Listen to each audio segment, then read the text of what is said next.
Well, good morning to you, Rick. Well, it's good to be here with you.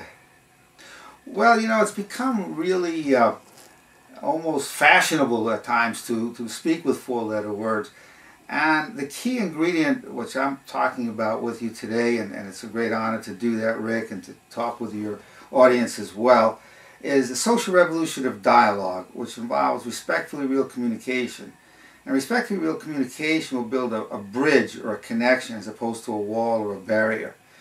And basically, this is going to be a sales job, Rick. I want to tell you what I'm selling you and each person that's listening. And what the sales job is this. I want to sell you, and sell everybody who's listening themselves. The basic premise of the social revolution of dialogue is that you have the right to be who you truly are, as long as the expression of your real self is done in a respectfully real manner. That is with kindness, wisdom, and respect of boundaries. No one's ever told anybody you have the right to be who you really are. Most people are just imitating other people that they know or even movie characters. And they're imitating somebody else and people are imitating them.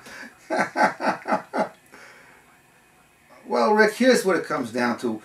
If the motivation was to truly serve the American people, if that was truly the motivation, the discourse would take a very different tone to it. It could then be more respectful and more respectfully real.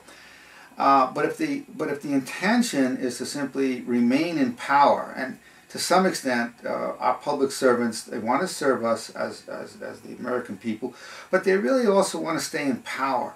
And so a lot of their rhetoric is aimed, directed from the motivation of saying, what do I have to say to stay in power?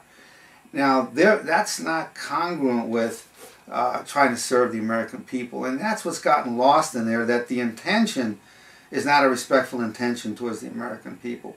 And that's why we're hearing the kinds of mud being slung around, the language, the kind of rhetoric that's happening. They're not very often not dealing with the issues. Otherwise, they'll be very respectful with one another.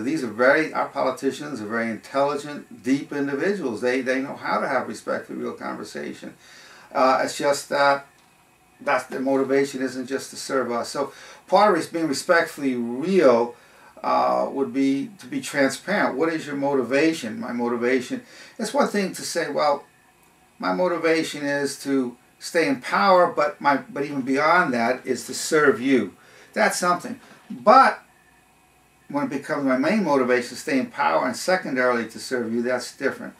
So then it becomes less transparent.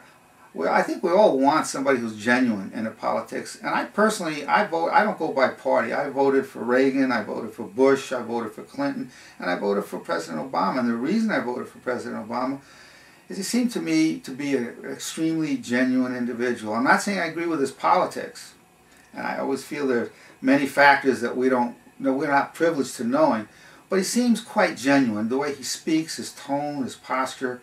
The most genuine. I'm 69 years old, Rick, and I've never seen a more genuine individual in office.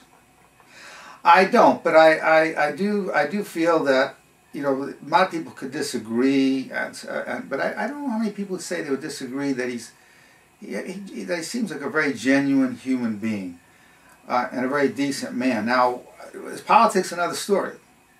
It's on a commercial now. He was saying on the show that he's interviewed me before on Road Rage some years ago. He remembers me.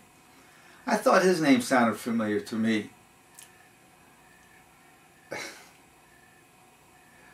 He's very funny, very animated, and quite intelligent, perceptive. And he says that a lot of people are going to call in disagreeing.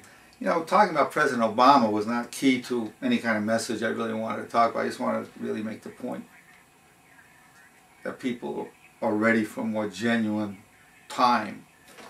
So now I'm caught up in a discussion I don't really want to be in.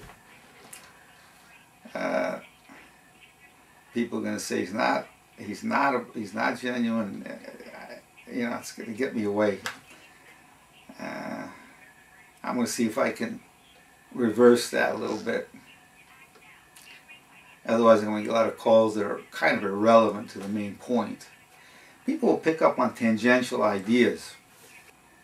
I'm going to see if I can switch to sports now, since he talked about sports.